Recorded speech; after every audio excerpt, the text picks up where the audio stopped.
All right, so we all know that preparation is half the battle when it comes to job interviews, and knowing what to expect is the first step.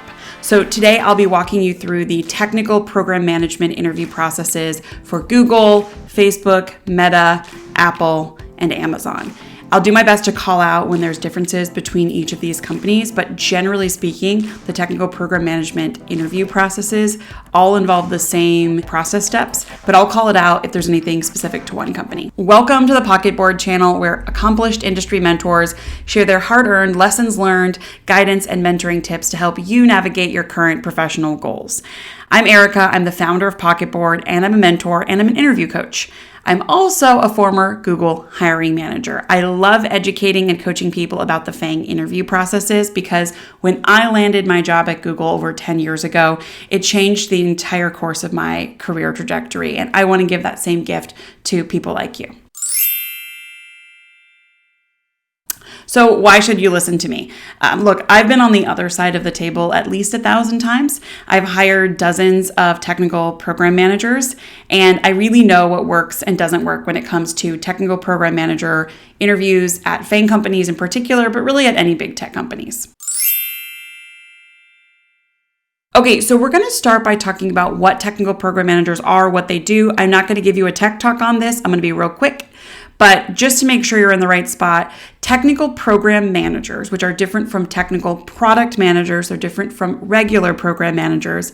I'm going to link a video above that talks about the difference between product management, program management, and technical program management if you're kind of feeling around and trying to understand which of those roles will be best for you. Technical program managers at FAANG companies tend to work very closely with engineering. They tend to have engineering backgrounds. They tend to have been a practicing engineer. And so I'm going to focus on those types of technical program management roles. There are also TPMs at FAANG companies that do things that are more regulatory specific, compliance related. Privacy TPMs at Google is a big group. And they aren't necessarily recent engineers. Security TPMs, compliance TPMs, privacy TPMs, they all follow a fairly similar process with the exception that some of the technical interviews may be replaced with domain knowledge specific interviews, okay? So general technical program managers, here you're in the right spot. Where there are differences at different FAANG companies, I will call them out, but as I mentioned in the beginning, generally FAANG technical program managers tend to have very similar hiring processes and they tend to cross hire. And as a result of that, their hiring practices are fairly similar. Okay, so step one to getting a job, a technical program manager job at a FAANG company is either to apply cold to a job that you found posted on the internet, or you can get referred, or you can get recruited. I'm going to focus on how to apply or get referred because getting recruited isn't something you actually have control over. If a recruiter reaches out to you, great, you're going to move on to the next step of the process. But if you're applying, you're going to go ahead and apply. There's no magic tricks here. Just do the application process.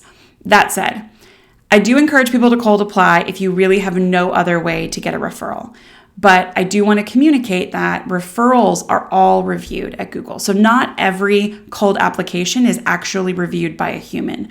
A lot of them are actually scanned by robots, and that rejection email that you got, it actually is coming from a robot. And so if you want to guarantee that your application will be viewed by a human, then the best way to do that is to get referred. You may not know anyone who works at Google, but today in the world of the internet, there are so many ways to get referrals. So I may do a detailed video on this later, and there are mentors on Pocketboard who specialize in teaching people how to get cold referrals from strangers. But I'm just going to mention a couple of online forums that may be useful to you if you're looking for a referral. There are subreddits that you can go to where you can ask for a referral from an employee, an active employee of a company. You can also use Blind. Teamblind.com is the web address where you can post a forum post and ask people if they'll refer you. And then other forums like Glassdoor or other forums that you may be part of, Facebook groups, etc., are usually great ways to ask people to help you out, give you a leg up, make sure that some human actually reviews your application. Okay, so generally speaking, step one, apply, get recruited, get referred. Please try to get referred. Next, step 1A is the waiting game. So a lot of times people expect immediate results from your referral or application. But look, you know how long it takes you to get to things on your desk. It takes the same amount of time for recruiters. They have really busy jobs and they're looking after a lot of people at once. So be patient, give it a few days. Don't lose heart if it's more than a week or even 2 weeks before you hear back. It means that there's a human involved. If you hear back in 15 minutes, that was a robot. If it takes 2 weeks, that means a human actually reviewed your application, which I think is a huge win. All right, step 2, recruiter screen. These recruiter screens are typically 15 to 30 minutes. The recruiter will reach out to you via email and they'll schedule time to talk to you on the phone. In this conversation, you're going to be asked questions like, tell me about yourself, tell me where you're at in your job search, why do you want to work at this FAANG company? And you should have prepared answers to each of those questions, because if you don't get them from the recruiter, you will get them in the interview process. I'm going to link a video above that tells you how to answer the tell me about yourself question, and also why do you want to work at this company. You should also be prepared to answer questions about compensation expectations. If you get asked by your recruiter in your phone screen about your compensation expectations, I'm going to create a video in the future that tells you what to do here. But my number one tips to you is do not share your current compensation. Do not share any numbers, and instead share the factors that matter to you in making an employment decision. So for example, obviously when we get further down the line, I'm happy to talk about compensation expectations. But for me at this point, it's most important that we find the right fit and we find the right team where I feel like I can contribute and bring the most value. Okay. And then you're going to follow up by saying, but if you do have compensation bands for this role, I'd love for you to share them with me. Small tip for people that are in California, there is a California law that requires that compensation bands are shared with you. So there's nothing wrong in asking. They're not necessarily going to volunteer them without you asking. So definitely do ask. Even if you're not based in California or the job that you're applying for isn't in California, most employers are adopting more transparent salary and compensation band conversations today. And so just by asking, you never know what you're going to get. So definitely ask about compensation bands for the role. I also suggest that you ask about leveling. Leveling is something that's specific to FAANG companies. Most people have like a job title, technical program manager, but you're not actually using that title that much internally. Internally, the most important thing isn't your title, because pretty much everyone has the same title, it's just technical program manager. But really what distinguishes people by responsibilities, scope, and compensation, of course, is their level. And so getting the number for the level that you're interviewing for, typically levels go between like 1 or 2 and 10, 11, 12.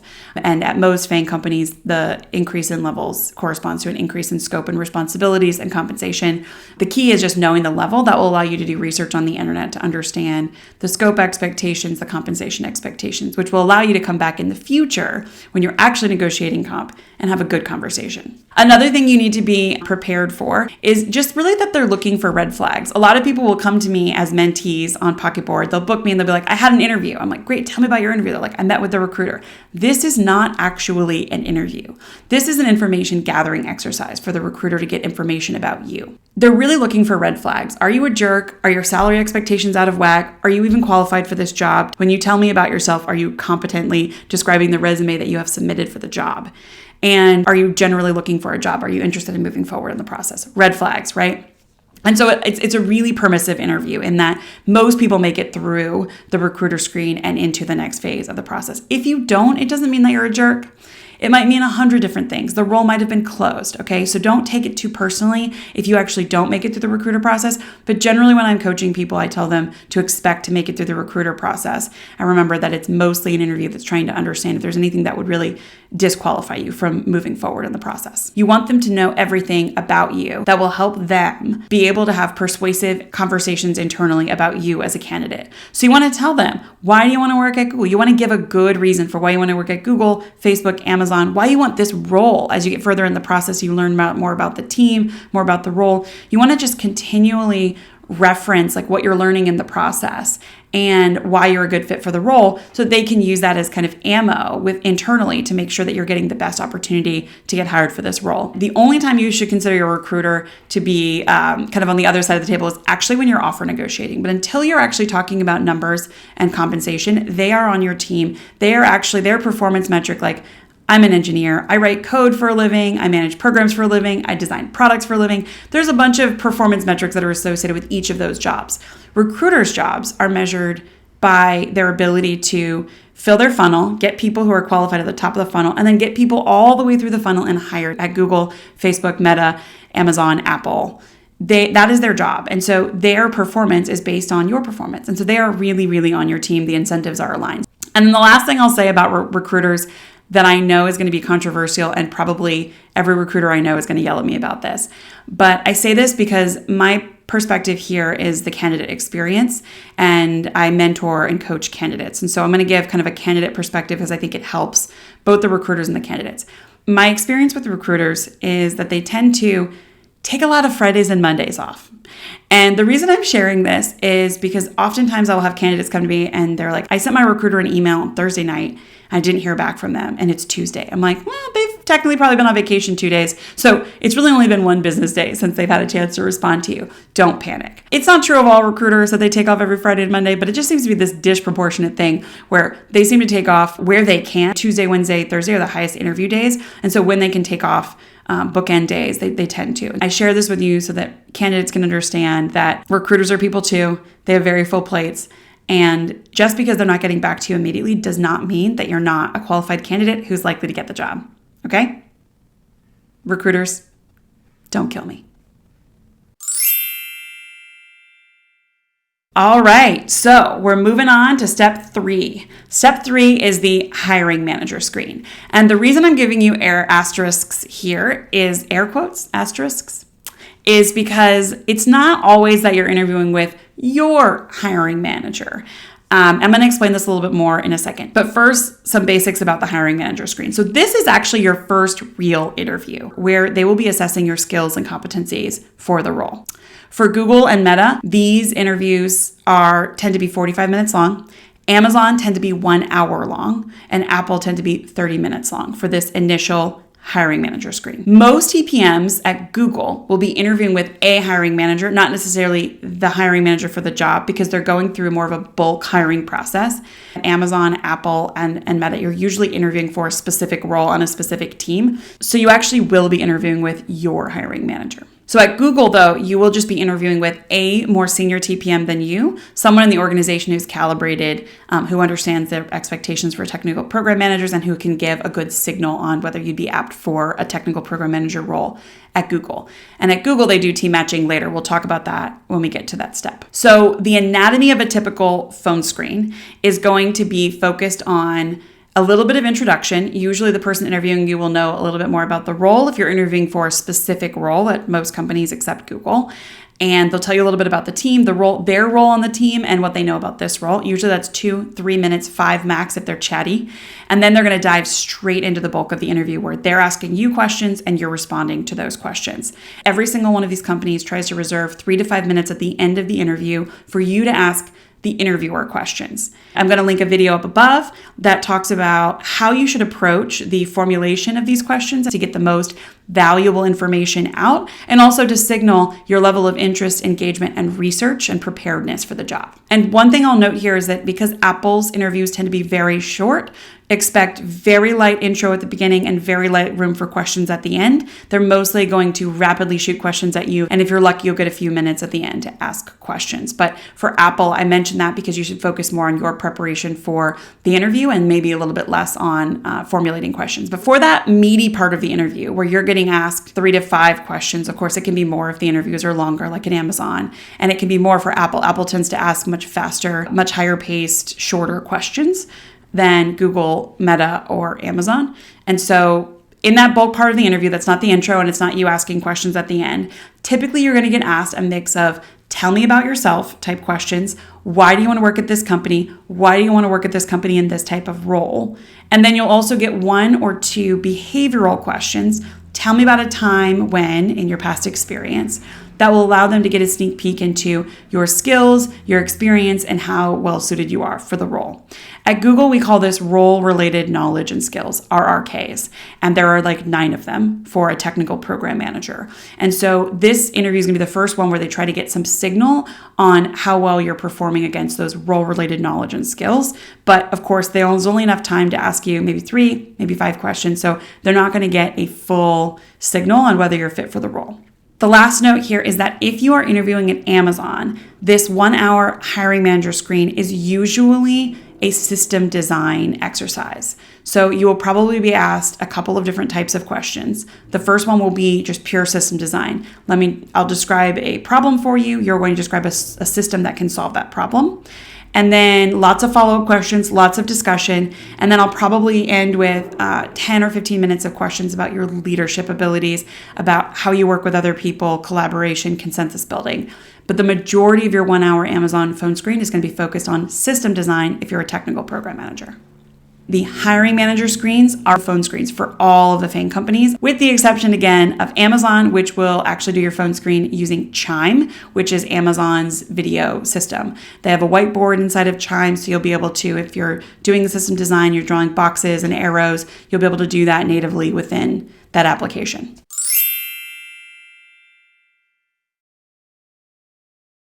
All right, step 4, that is not for everyone, is a second phone screen. Most of my candidates do not experience a second phone screen, but some of them do. So I'm going to describe the circumstances under which you would have a second phone screen and what that would look like. So if there is not enough signal in your initial phone screen, whether that's because the interviewer was late, you were late, your answers were very long, and they couldn't get enough signal to understand if you should move forward in the process, or a variety of other factors that have very little to do with your interview performance, they may ask you to do a second phone screen. At Amazon, it's standard to have a second phone screen, so it's not an exception process, but at Google and Meta, it is an exception process to have a second phone screen. For Google and Meta, those second phone screens are going to be the same as the first, 45 minutes with a hiring manager type person, and they're going to be on the phone.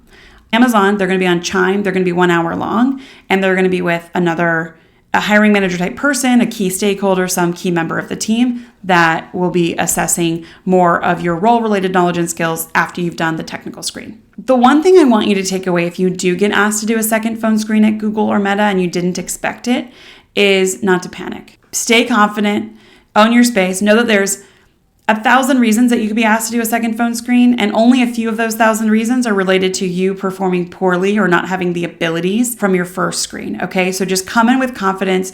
The way that I tell people to treat it is like it's another opportunity to meet someone who works at this company. You get another 3 to 5 minutes of questions at the end. Prepare great questions. Show that you're engaged in the process as much as you can. Just try to avoid coming across as questioning yourself or being worried about the fact that you have this second screen. All right, step 5, final round interviews. So final round interviews at most of the FAANG companies are exactly the same. And the way that they've adapted through the pandemic have also been pretty similar. So the final round of interviews, which is also called onsites because they used to actually physically be on site, you would fly out and spend an entire day sitting in a conference room, meeting lots of different people and being asked lots of questions, exhausting, and having lunch with a member of the team. So they're also called onsites, but they're also called virtual onsites. Either way, at FAANG companies, this is your final round of interviews. Candidate experience requires that you don't go through a never-ending set of interview after interview after interview without knowing what's going to happen. So 5 virtual onsite interviews. They're usually split today over 2 days. So you'll have 3 and 2 or 2 and 3. They're 45 minutes long at Google and Facebook. At Amazon, they're an hour long. And at Apple, they tend to be closer to 30 minutes. Maybe they're 45 sometimes. In these interviews, you will be meeting with one interviewer at a time. And they will be asking you questions and you'll be responding. They'll follow the same format for the phone screen rounds, which is a little bit of intro about the interviewer themselves. If they know something about the team or the product, they might share a little bit of context about the problems and the challenges that you would be solving if you got the role. And then, of course, at the end, they'll save 3 to 5 minutes for you to ask questions. For a TPM, your typical 5 interviews are going to break down more or less as such. 1, system design interview. That is typically going to be with a software engineer, or if you're a hardware engineering type TPM, it's probably going to be with a hardware engineer. The point being, it is a technical interview with a member of the technical team. Your second interview is going to be technical judgment. That can actually be packed in with the system design, or it can be a separate interview on its own. And that is also going to be with a technical member of the team. That can be another TPM, a software engineer, an engineering manager, a product manager. Really, anyone on the team can conduct technical judgment interviews. Okay, so that's 2 of your interviews, 1 or 2 of your interviews. Then you're going to have 2 or 3 role-related knowledge and skills interviews. That's going to be with other technical program managers for the most part, or non-technical program managers. And that's going to be where they assess your program management skills. How do you handle stakeholders? How do you deal with risks? How do you plan and manage your programs? How do you future-proof? All of the things that you expect as a program manager, those are going to be in those role-related knowledge and skills interviews. Your last interview will probably be GCA at Google, or culture fit, or Googliness, depending on which company you're at. It's really an interview that's focused on your leadership and focused on how you solve problems. At Google, there is a very specific interview type for this slot. It's called General Cognitive Abilities, GCA. Tons of videos about this on the internet. These are my favorite type of interviews personally, because you never know what you're going to get. And they're just fun to do with the interviewer, and fun to do as an interviewer. So those interviews can be really difficult to prepare for, but if you come in with the right attitude, they tend to be very fun. Read more about that if you're interviewing at Google. And if you're not interviewing Google, there are going to be questions around how you work with others, how do you plan for the future, how are you proactive in the organization. They're going to ask you behavioral questions about the past, and they may ask you what I call theoretical behavioral questions. How do you generally go about doing X, Y, or Z? So they can understand your general approaches to things. Okay, so those are your 5 interviews. Generally, 1 system design, 0 or 1 technical judgment interviews, 2 to 3 role-related knowledge and skills interviews, and then 1 like maybe culture, maybe Googliness, maybe general cognitive abilities, depending on which company you're interviewing at. I know that adds up to 6 and not 5, and that's because sometimes it's 2 or 3 RRK, sometimes you don't get the technical judgment, but it all rounds out. Step 5A, waiting for feedback.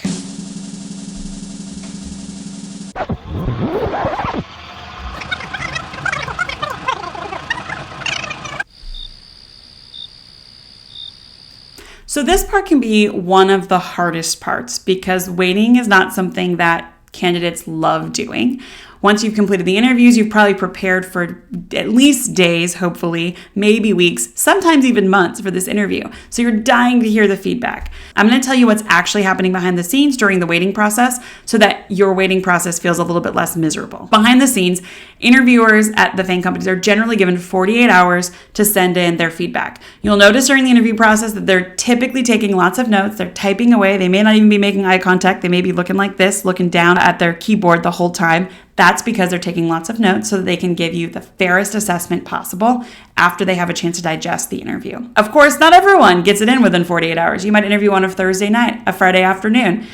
You may interview on a particularly hellacious Monday, and that interview feedback doesn't come in until later. So just be aware that sometimes it does take longer for people to get in their feedback. And until all of the feedback is in from all 5 of your interviewers, your recruiter cannot tell you what's happening in the process because they don't know what's happening next in the process. If it has been more than 1 week since you've done your interview and you haven't heard a peep from your recruiter, or your recruiter has said, hey, feedback's coming, but it hasn't come, it's been a week since your last contact with them, first of all, don't panic.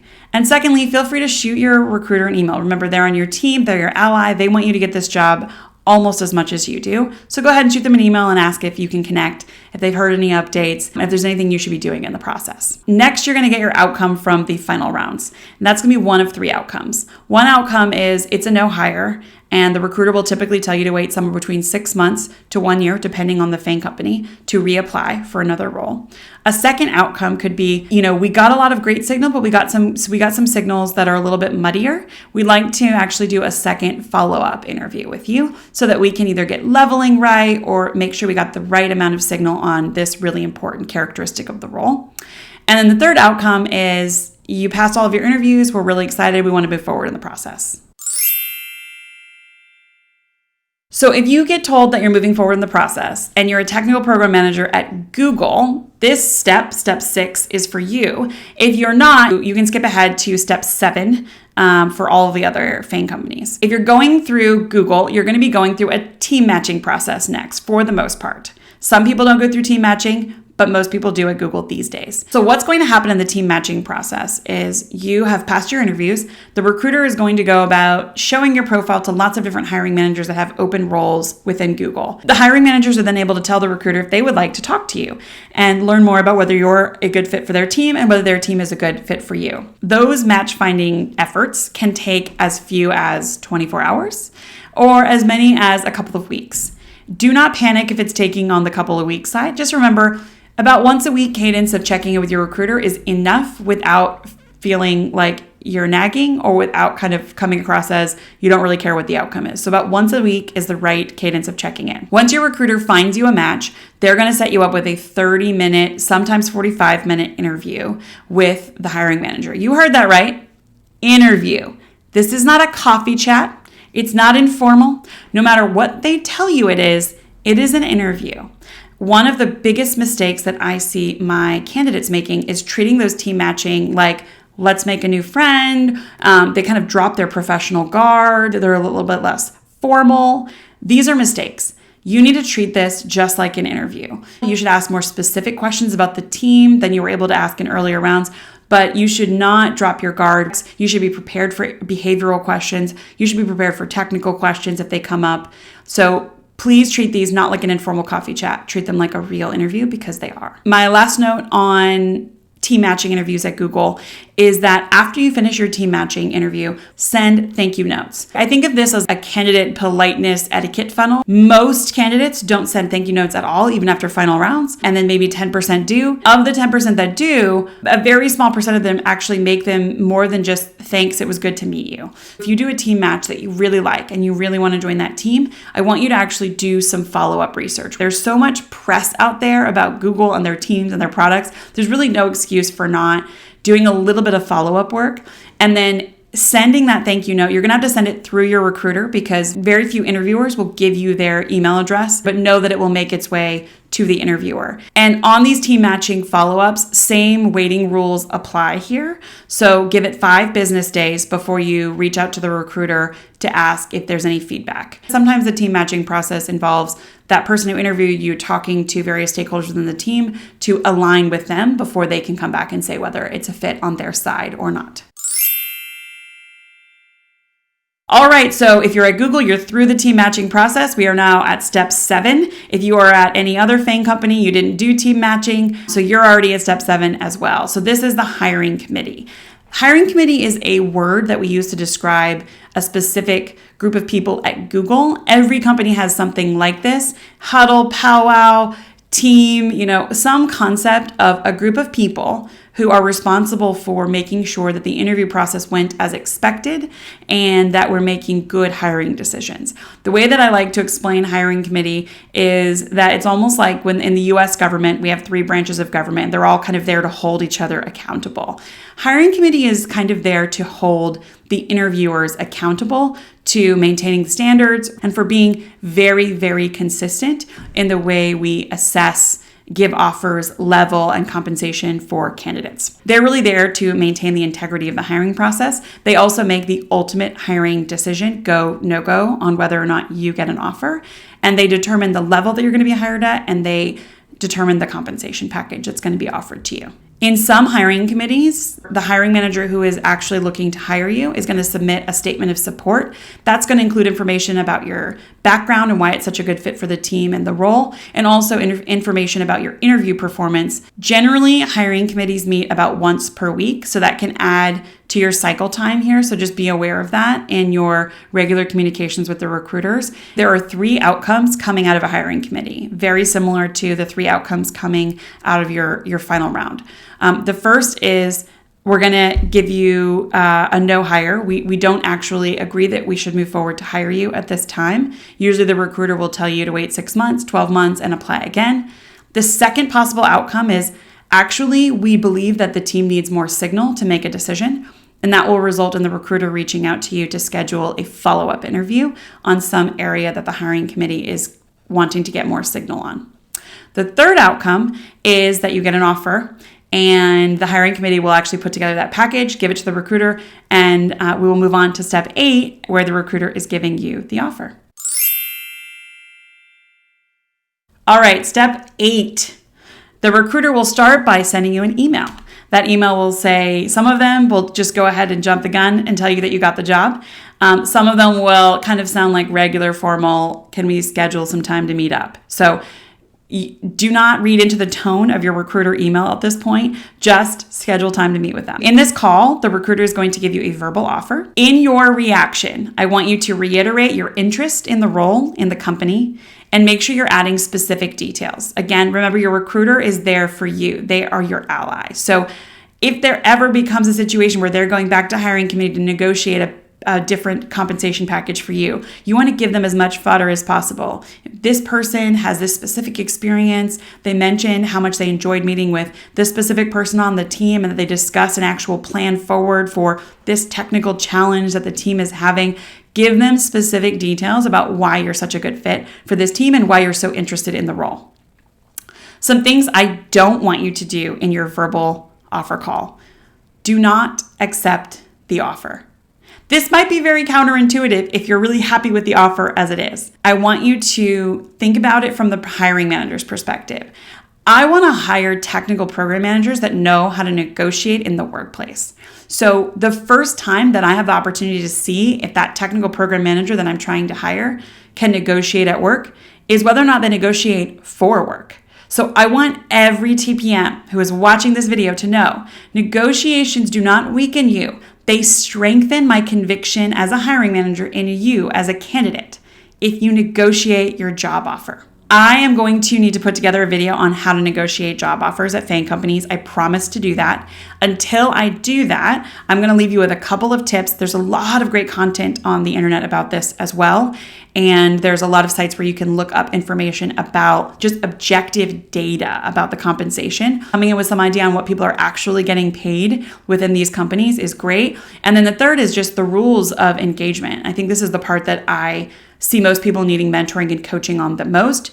On Pocketboard, we have mentors that specialize just in teaching people how to negotiate job offers. The average Pocketboard mentee who has used these mentors has increased their annual compensation by a minimum of $30,000 a year. On the high side, $70,000 per year by using mentorship on Pocketboard to help them negotiate their offer. So bottom line is, even me, who is someone who coaches on this every day, even I need an outside perspective. The best athletes still have coaches, okay? So get some help to practice, do a mock compensation conversation, get ready for that conversation, but do not have that conversation yet. Just let them tell you the offer, tell them, reiterate your interest in the role, give specific details, and then set a follow-up time to have a follow-up conversation with the recruiter where you're going to show up with data, you're going to show up with a practice perspective on how to negotiate your offer, and you're going to show up with a very clear expectation on what you want coming out of that negotiation. Okay? All right, so there it is. That is the full technical program manager interview process at all of the FAANG companies. I hope that you got a lot of value out of this video. If you got even the tiniest bit of value, please like the video. This will show your support. It cheers us on. It makes us want to make more videos for you. Subscribe, ring the bell so that every time we drop a new video, you're able to get that content as quickly as possible and get a little out ahead of other candidates in the interview process. Please use the comment section below to share your own experiences interviewing at FAANG companies for technical program management jobs. Going through the process, you're going to get the latest and greatest of what's really going on, and you can help someone else who is in that process as well. So please share your experiences below. Share feedback. If you have any lingering questions or things that you wish I had gone into more detail, use the comment section. We actually respond to every comment that is made, and we may even make a video if your idea is something that needs to be expounded upon. We love hearing from you. I'm Erika G, and you can find lots more videos that I've made on this channel that will help you through your interview process, no matter where you're at in the process or what type of role you're applying for. If you'd like one-on-one coaching or mentorship from me, you can find a link to my Pocketboard profile in the description below, and you can just book a session with me right away. Looking forward to hearing from you in the comment section, and I look forward to coaching some of you as well. Set up. because my eyeballs, they're never in the right spot. My eyeballs are always looking in the wrong spot. I don't understand. They're looking at my camera. Okay, well, such is life.